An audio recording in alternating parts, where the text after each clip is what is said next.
Alright, this is part 2 to the previous strongman video. This is a continuation of it, right? Now, I'm not sure if you notice, but in my voice there is a sort of effeminacy contained in it. When I would make these videos before as a test run with the Lord, a demon will always try to do it to make it sound effeminate and emasculate, right? They're mocking me through it. I heard it when I played the first part of this video back. Right, you can hear it. They seek to, like when you hear someone's voice without seeing them, or when you hear someone speak, you get a persona or a visual representation of the individual based on the way in which they sound. Right? So say you're speaking to a girl on the phone. If her voice sounds a certain way, in your head she looks a certain way. But when you meet them, it's like, boy oh boy, you sounded like you were beautiful, but you weren't beautiful. Right? And women probably experienced the same thing.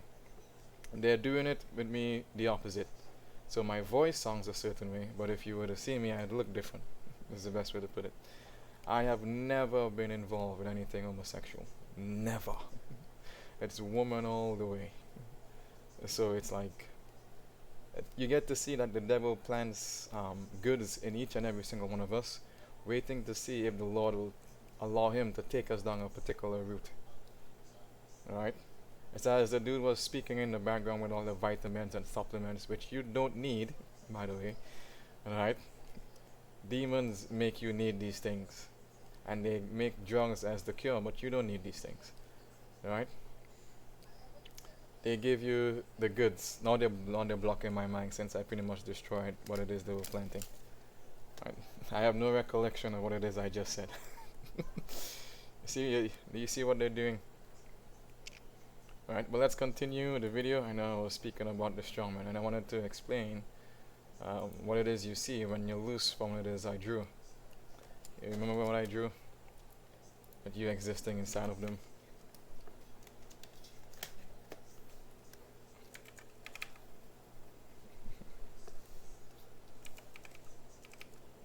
And it's like this.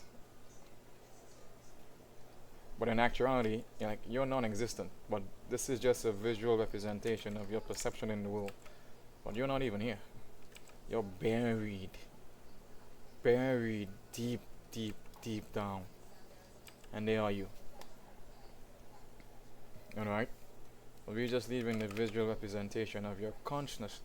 Now they're making me mispronounce word consciousness in the world around you. Alright? That's why they say. Do you know what else you see when this is not here? You see that no one cares about sin. You know? No one cares about sin. You get to see that sin was only created to maliciously wound and harm someone else. So they did all this to keep you from seeing it, so they can maliciously wound and harm you as they bring you to themselves, as they live with you, as they date you. You see the false world in which you live in, how wicked this world is. You get to see no one cares about sin. No one. When I was younger, I would think you need to have evil for there to be good. But when you're out of it, you see that in this world there is only good.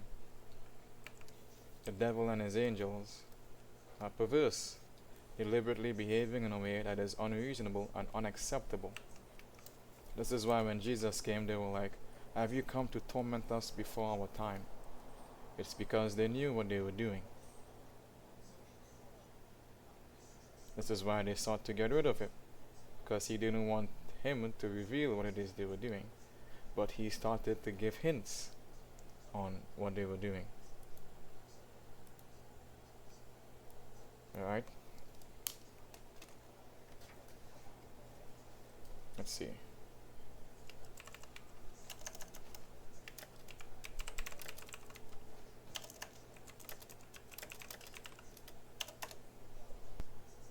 This was one instance where he gave a hint of the control. Another instance was when he simply mentioned the strongman and his goods. Another instance was when he mentioned And they killed the servant and took what he had. Killed the servant, beat him.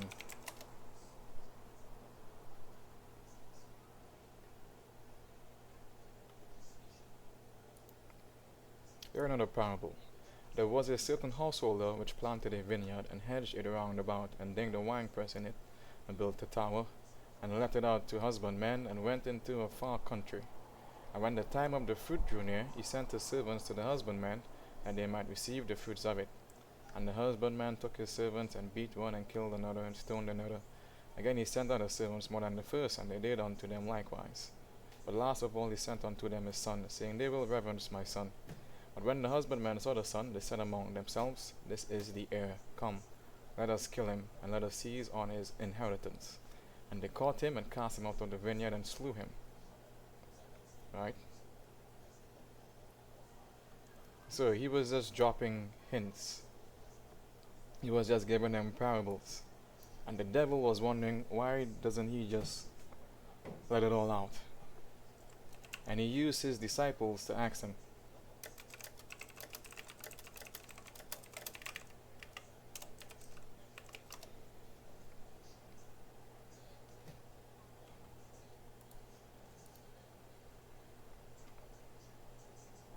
And the disciples came and said to him, because they were always testing him, why are you saying this, why are you saying that, the Pharisees, the tares, the fallen angels playing pretend, masquerading as people, they were always testing him. So then they figured, let's just use the disciples to ask him. Right? As I said before, you experience it as yourself, but if you were there in this situation, you would already know why he was speaking to them in parables. Alright? Because you read this and you know why he was talking to them in parables. And there was a reason for it, but you understood the parable to an extent. Right? He answered and said to them, Because it has been given to you to know the mysteries of the kingdom of heaven, but to them it has not been given. Now when he said this, he was speaking to everyone. The devil asking through his disciples, the disciples not being aware of it, feeling as if he was asking him on his own behalf, and the people who were hearing. So picture the devil. Because it has been given to you to know the mysteries of the kingdom of heaven, but to them it has not been given. For whoever has, to him more will be given, and he will have abundance. But whoever does not have, even what he has will be taken away from him. Therefore I speak to them in parables, because seeing they do not see, and hearing they do not hear, nor do they understand. This is why he said, he was telling them, if the blind lead the blind, wouldn't they fall into the ditch? Because Lucifer was around them, and they wanted to know what was going on. And he was like, well, if the blind lead the blind, won't they all fall into a ditch? Alright, now picture the disciple hearing this. Because it has been given to you to know the mysteries of the kingdom of heaven, but to them it has not been given. The personal quality time in which he spends with them, and the revelations in which they have seen and experienced. So he's speaking to everyone when this took place. Right? And this relates to people in the world also. Because there's many instances when Jesus speaks, he speaks to everyone who is present, who will read it, who will hear it. Right? That's why. And you understand what it is I'm saying. Because wisdom is justified by her children. Alright?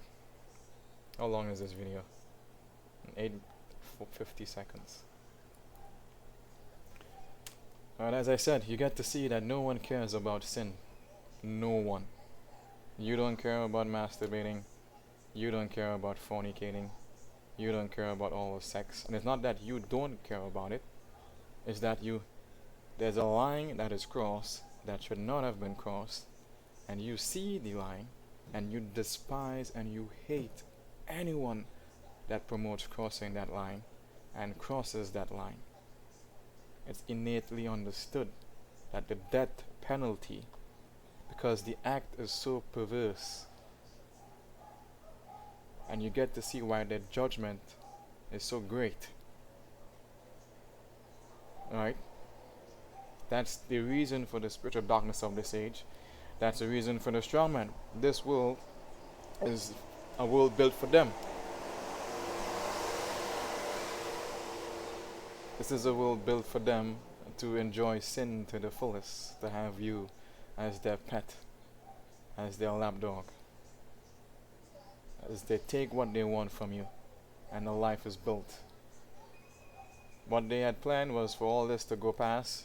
The truth comes to you, and you're like, oh Lord, you let them do this?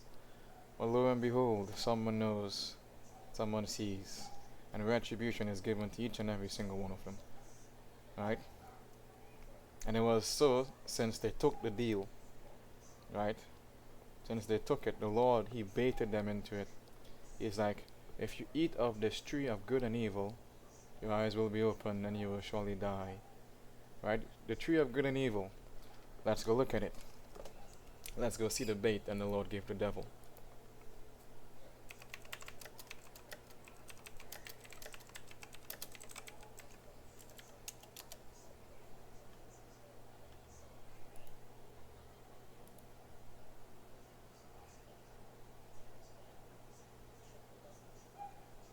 And the Lord God commanded man, saying, I'm over here. Of every tree of the garden you may freely eat, but of the tree of the knowledge of good and evil you shall not eat, for in the day that you eat of it you shall surely die. Now bear in mind, Adam named the animals, and he knew their names were good. So he already had a knowledge of good and what's not good. Alright? So it's like, what's going on? Alright? Literally. Do you see that? Alright? And the Lord said, it is not good that man should be alone. I will make him a helper comparable to him. And boom, you have a woman. Beautiful woman. Remarkable in all her ways. Right? So Adam gave names to all cattle, to the birds of the air, and to every beast of the field. And when you give something a name, you gave it a name because for you it is good. Alright?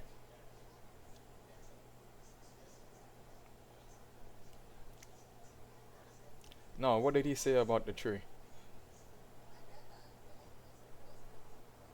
The tree of the knowledge of good and evil. You shall not eat, for in the day that you eat of it, you shall surely die.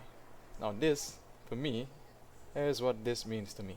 Now you don't have to swallow what I tell you. I'm just telling you what it means to me, based on what it is I went through. Alright? Your wisdom is justified by your children. Alright? The tree of the knowledge of good and evil. For in the day that you eat of it, you shall surely die. This tree was a checkpoint in the history of mankind. When you are involved with it, from that day onwards, you shall surely die. For in the day that you eat of it, you shall surely die. Right? What happened when they ate the fruit? Problems in the world. Man became sinful. Bible teaches you that Jesus said, he who commits sin is a slave of sin. To be a slave, you need to have a slave master. A knowledge of good and evil. From that point onwards, the things in which you experience will give you the knowledge of good and evil. Because afterwards, when they ate the fruit, right, what were they doing? Mankind became sinful. They had the knowledge of good and evil. But yet they would still sin. What did Jesus say? He who commits sin is a slave to sin. And you need to have a slave master. In 1 John chapter 3, it teaches you that the devil is responsible for sin. For everyone that sins. Right? Let's look at Job. Job was blameless and upright. A man who feared God and shunned evil. This was after they ate the fruit. So the sinful nature of mankind was not introduced via the fruit. Because Job was blameless and upright. The devil told God, Job is only that way because you built a hedge around him and it's keeping me away from him. That's literally what Lucifer was saying. And Job came after Adam and Eve. So the tree did not give mankind the ability to sin. Moses was, Noah. Was it Noah or Moses? I can't recall. I believe it was Noah. Was a perfect man in his generation. Noah walked with God. That was after they ate the fruit on the tree. Right? So the Lord was talking to everyone. The devil is like, oh boy, he knows. how perverse it is to the evil. And he's like, oh, they're giving them the, he's put this tree here for this to happen.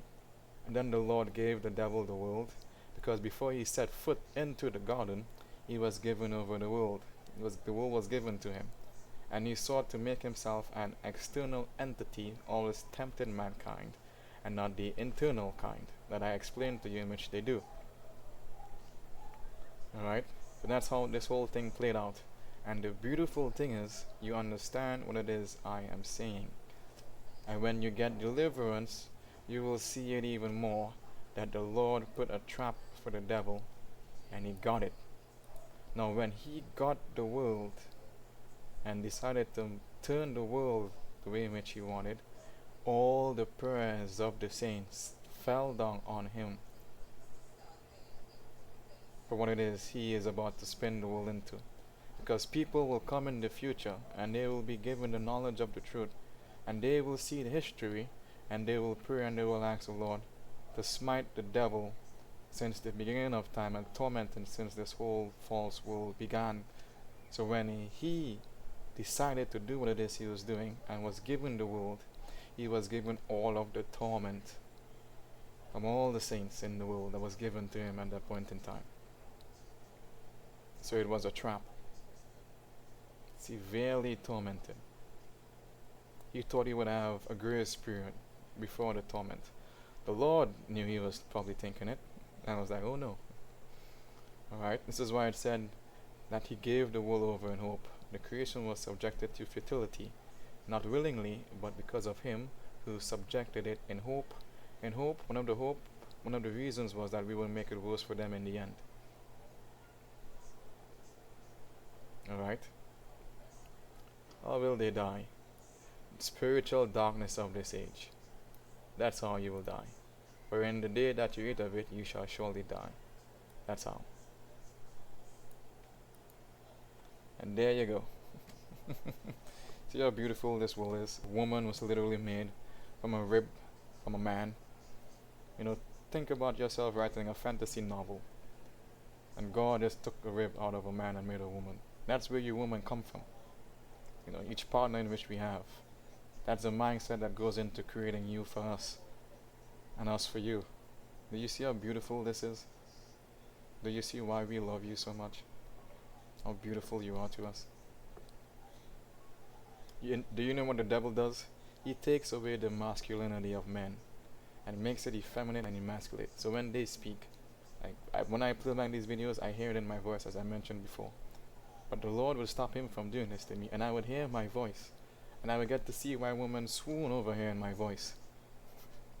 And they'd be like, oh, this is what I'm supposed to sound like. Oh, now I get it. Right? And it's the same for the woman. You don't know what we hear. You don't know what we see. When we see you, when we hear you. It's what's the best way that I can say this? You obliterate us. Right? Obliterate. We are obliterated by you. When we see you, when we hear you. When we see you in the world, interacting with the world around you. When we see you existing and living life, and just being you, it is remarkable to us to see it. Right? This is why we love you. This is why there is such a thing as love at first sight. Because we see you. You were from our rib. Right? We love you when we see you. Right? We see you. We know that you are for us. That you are mine. Right? There's this game that the Lord would have me play called League of Legends. And there's a character named Lux. Lux. Right?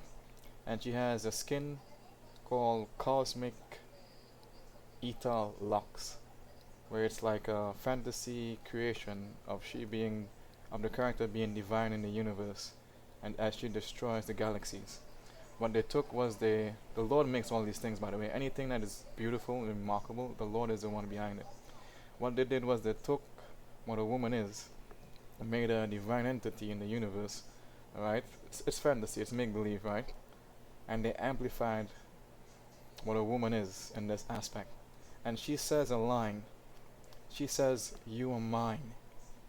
And it's so wild after I hear this, when she says it, boy oh boy, it's wild to see it. It's wild to hear it. It's beautiful. Alright? So yeah, he made into a woman and he brought her to the man. That's why he says this. Alright? And they were both naked and were not ashamed. Why?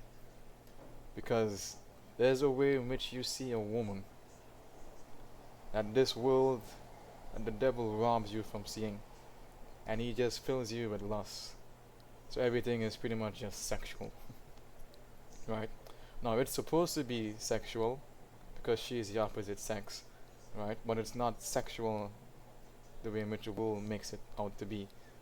She is the opposite sex, you see it, you understand it, you're attracted by it, and she exists, and you love her. Right? It was beautiful. Right? Now, I testify that I am of God based on the things in which I just told you. Right? And you can see it and you can feel it. Right? Amen. Right? The Lord always tells me that I am the firstborn of riot, of the riot on this world. Right? In the same game, League of Legends, there's a character called Sett. And he always tells me Sett is a cameo of who I am. Right? Literally. Alright? And it's like, it literally is true when I am not bound by the devil and his demons and they change who I am. When I see myself, I'm like, yeah, that guy is me. And you get to see that he makes cameo appearances for all his children in all these content in the world. But his children do not know who they are. So if they were to stand next to each other, they'd be like, there's no way that's me, I'm not like that. Because what you're referencing is the way in which the devil made you to be, the demons have you. Alright? And do you know what I hear when Locke says, you are mine? I see my wife, my future wife. When she says it, I hear her voice. Alright? That's the end of this video.